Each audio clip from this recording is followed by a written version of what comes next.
souls running in color, color, color. Kick the lies that they wonder, wonder, wonder. Break the pressure that I'm under, under, under. Straight stunning in color, color, color. Welcome to The Color Within, a podcast by SuubiPeople that explores the brilliant, colorful assets that people bring to the world and the environments they spend the most time in, including the workplace, community neighborhoods, and more. All while navigating a world with color codes. I'm Lydia, your host, and join us in this episode where we talked with Jillian, who is a lover of connecting people together and works at a Fortune 500 company. We'll explore the color she holds within and how to achieve equity in the workplace. Join us. All right, well, welcome, Jillian. Thank you so much for joining. And yes. And can you tell us more about where you're from and more about your ethnic heritage? Absolutely. So Jillian Winston, I am originally from Baltimore, Maryland. So my fiance, Nice. because my from story is kind of long, but I was born in Baltimore, Maryland. Both of my parents were born in Baltimore, Maryland. And I moved to Atlanta when I was very young. And so I claim Atlanta. I claim I'm a true ATL. And ethnicity wise, I will say my mom's side from Sanford, North Carolina is the roots of where my family's from. Very country, very, it's North Carolina, right? So you think about how to lay it there. And my dad's side, my dad's grandmother was actually full Cherokee Indian. So those are kind of like the of, both sides of my parents and kind of how I came about. That's awesome. That's awesome. And if you could pick one color, what would be the color of your soul? The color of my soul, deep question, very deep question. I would have to say orange. Orange is a very vibrant color. You think about the origins of where orange comes from when you mix yellow and you mix the fiery red. It just gives you that, I don't know, that fire, that passion. Nice. And also that energy. I kind of look at yellow as like the sun, right? Yes. And so it would definitely be the color orange. That's awesome. And what positive qualities do people say that you have? Positive qualities, very transparent, which that could be a good or bad thing. So very transparent, but also personable. And I think that contributes or is aligned to, me moving around quite a bit, being from Baltimore and then considering myself an ATLian, making my way to the Midwest. I think it helps that, the personable attribute comes from just being exposed to a lot of different cultures and backgrounds. Awesome. Awesome. And can you tell me more about what you're passionate about? Absolutely. So I am very, very passionate about being a centerpiece to my network. And it doesn't have to necessarily be my immediate network, but also my just broad network of anyone that I may cross paths with. I love to be able to connect them to someone else for their benefit. So it could be through, for example, I could be having a conversation with you, Lydia, and you share more about your background. And I immediately, in my mind, think about who do I know with a similar, with this either a similar background, or who do I know that may be an asset of a relationship to this person that I'm talking to. And I love to make connections. Yeah, that's so awesome. That is so awesome. And, what do people pay you to do? Good question. My day job. So people pay me to do, I am within the talent acquisition function, and I serve as a consultant to the talent acquisition function as well as our business partners to help us drive inclusion. And so my job is to ensure that we are embedding inclusion at every stage of our talent acquisition process to ultimately lead to more diverse talent pipelines and then organically making an impact on diverse representation in the professional services industry. So that's what I get paid to do. Prior to that, I was still in HR, but I was on more of the scientific aspect of HR and executive compensation. So I spent a couple of years in finance background, but I was looking to transition to the art aspect of HR. And I consider what I do now really the art aspect in a creative role. And, you know, a role where it's meaningful. It's meaningful. Yes. It's time Yes. for it's time for more representation of what the US actually looks like in every dynamic. So every industry, right? Whether you be Right. private, it should be resembled of what our demographic layout is. And to date, it's not. Right, right. And what are some examples of how you make the workplace more equitable? Ah, that's a great question. How I make it equitable, or is it more so how we could collectively make it equitable? Just just real examples that, in your role where you've seen, some transformation where, things have gotten more equitable.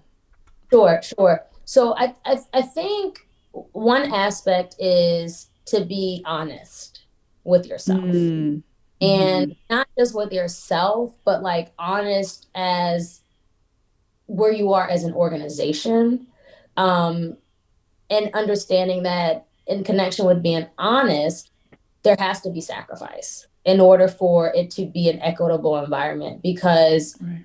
historically, you realize, and this is not me speaking specifically to my organization, but there are plenty of studies out there that know, you know, you look at the pay equity gap, right, with Right. women, you look at the pay equity gap with against people of color, and it's just not the.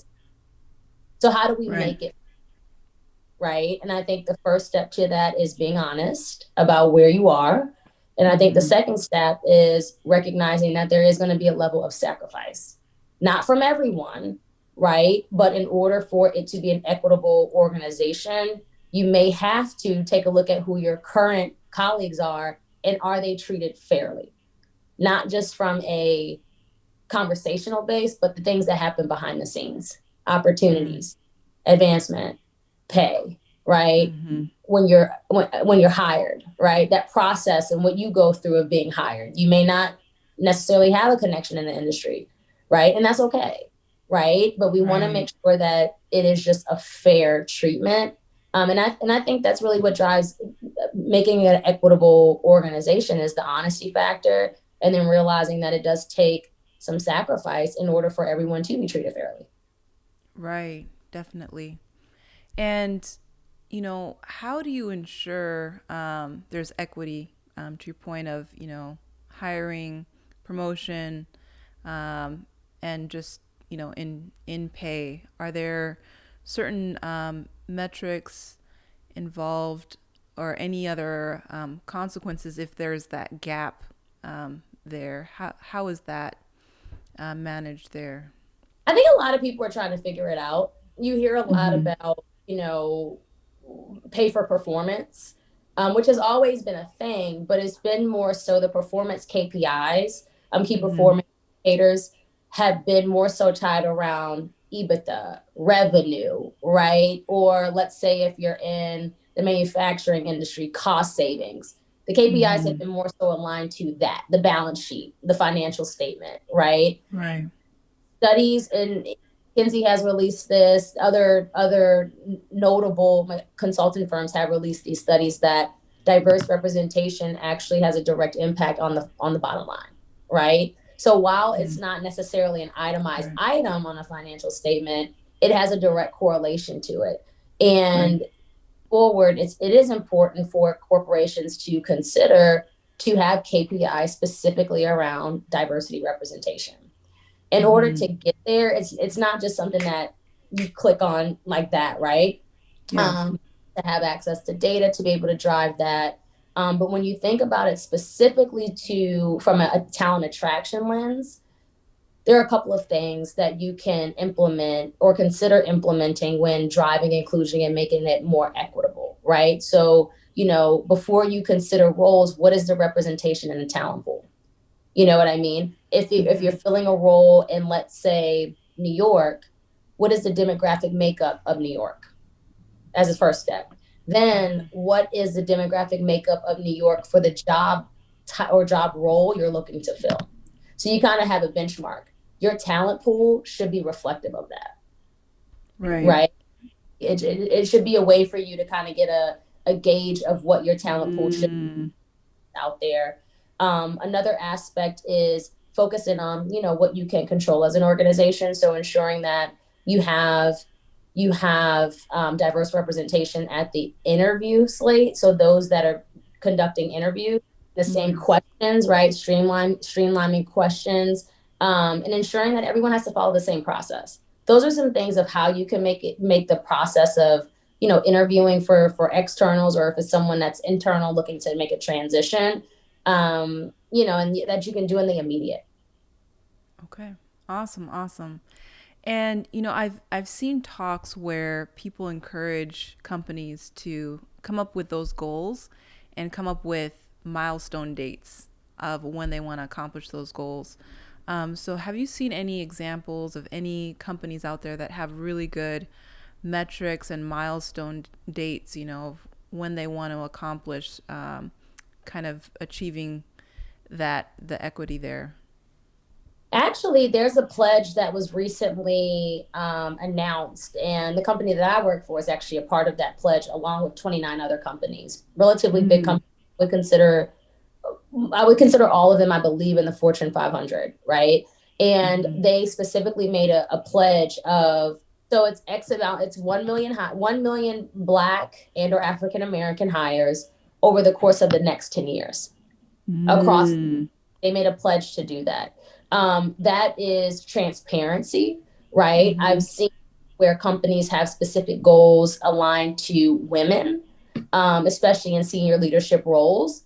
I've seen goals where companies have, direct hiring goals tied to veterans and veteran placement, as well as people of color. And I would say people of color is becoming more of a focus for some, not for everybody, but for some, especially given the events that happened this summer. Right now, there's a large population that has seen that happen for centuries, right? But this year, it became more mainstream of what happened, right? And because of what happened, it is causing people to kind of wake up and take a step back and realize, okay, we need to put more traction behind what we're doing from a DE&I lens, as well as putting goals behind it in KPIs, right? So there's that piece that kind of aligns to the impact of how we can perform financially and how we can just do better collectively. Yes, that's awesome. And, it's great to hear about, this pledge that these large companies have made, that certain leaders are really putting a focus and emphasis on it. And is there anything that can be done more on the colleague level to help achieve this goal of equity? Yes. So outside of leadership, or I would say senior leadership, so those at, C-suite or senior director, et cetera, because every organization has different leveling and titling, we're all responsible. We're all responsible. And it's important for us to collectively bring our authentic selves to work. Of course, compliant, right? You want to be professional, but bring your authentic self to work, because you're allowing people to see you for who you are, right? You're allowing them to see you for who you are in an environment that it was more so buttoned up years ago, right? And that exposure organically will help people from a cross-cultural collaboration and education standpoint learn more about people outside their bubble, right? Because when you go home, you do typically lean towards those in your network can commonly be composed of who looks like you. Right. Which is important for us to take a step outside of our networks too, to make sure that they're diverse. But when you're in the workplace, with the increase of representation of diversity, especially outside of the senior leadership roles, I would like to see, within the next couple of years, more representation at the top from a DE&I perspective.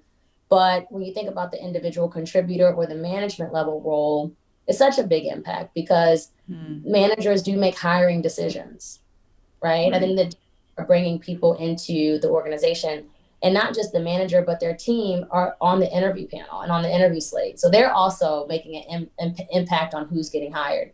So it's important that, you know, the more that we're able to bring our authentic selves to work, the more that we're able to bring our authentic selves when we're interviewing for a job is going to directly correlate to a more open environment, as well as open the eyes for individuals that when they go home, you know, it's more so I'm looking at myself, right?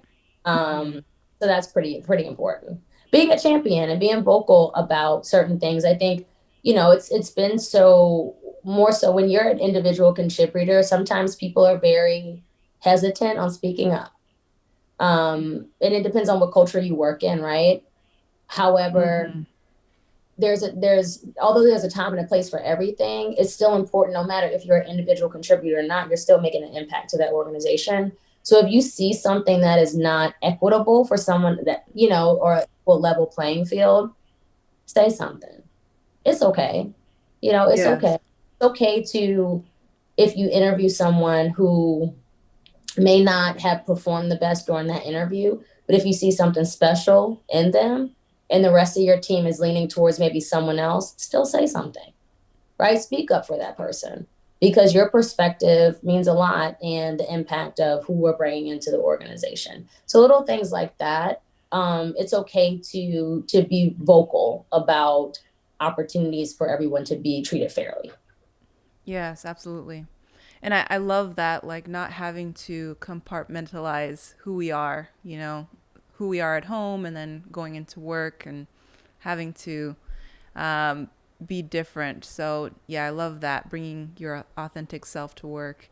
And I'm curious, too, when you mentioned about the managers, you know, they have that power to hire people. How do we incentivize managers to hire people from more diverse backgrounds? That's a great question. There are a couple of ways to do it. Again, they can have certain KPIs, right? So what you can do is you can take a look at the lay of the land. So wherever that manager may be hiring, it may be remote now, but let's say primarily they hire in the LA office, right? Depending on what the representation is in California, or what the representation is in California in the field that manager is hiring in, his or her team should be reflective of that. Should be reflective of that. And can you set KPIs around that? Also, there's a KPI from a management perspective of retention. So I do think that, you know, when you think about hiring managers, and it's a big responsibility to be a manager, Right. a huge responsibility to be a manager. And not only are you, you know, working, but you're also being you know, if you're an effective manager, you're listening. You know, you want to make sure you have a comfortable space where your team can come talk to you. Think about being a manager in the year that we've had and all of the personal impacts that people have been through, right? And so you think about that and the support that a manager typically provides or should provide. And, you know, if you notice that people are staying, you know, with that manager every maybe like 3, 6, 9 years, I think a manager should be rewarded for that. Rewarded for the fact of keeping colleagues at the organization. Even if it is an opportunity where a colleague is transitioning roles internally, that's still a part of retention. So once they help them maneuver in the, you know, and manage their career inside of the organization, you know, you've allowed that person to explore opportunities at X company and not go somewhere else. Like that's a big deal. So those are a few different ways. I do think, again, from a representation and a diversity standpoint, there's an opportunity when you take a look at the lay of the land and set some KPIs around that. But also keeping in mind career advancement opportunities and retention. And I think that's a direct correlation to a manager's responsibilities. Granted, people are going to leave, right? They're going to go to other companies. It just happens, but it says something when you have a team and you have a team of people that have stayed beyond 5 years. It says something. Absolutely, yes. And I love building in the incentives into the structure. And earlier you talked about sacrifice, that companies have to make those sacrifices because it's really an investment, to make sure that that whole pipeline is working really well. What are some of other sacrifices that companies need to make in order to reach kind of this goal of equity? It really, it really depends. It depends on the industry that of what company we're speaking towards. It depends on, how far along a company is in their journey in regards Yes. to DE&I. And I just think, the again the between the honesty and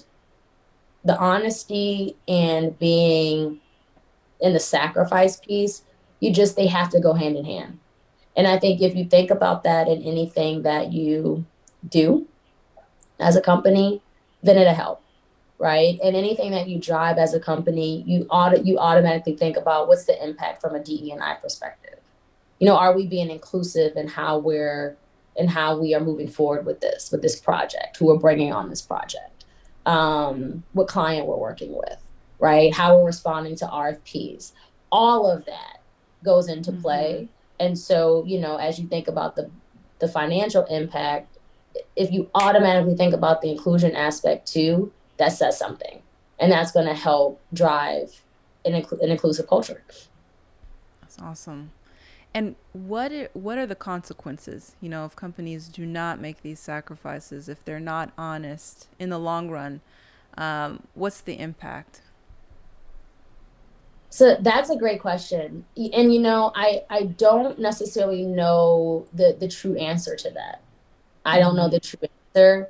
And I don't know if from a governance perspective, we're still growing, right? And you can tell that from a governance perspective, you're starting to see more focus on companies maybe being taxed for certain, if you're not meeting certain diversity or requirements. For example, in the state of California, a couple of years ago, they implemented, if you are headquartered in the state, if your company's headquartered in the state of California and you make less than X amount in revenue, well, then you should have at least one female on your board. And if you don't by this date, you get taxed, right? Okay. So if you were in the next tier of revenue, then you should have at least 2 females represented on your board. If you don't, you will be taxed, right? Wow. The more, and I think we're going to start to see that more for people of color as well. The more that you start to see things like that, the more that's going to actually drive change. Yes.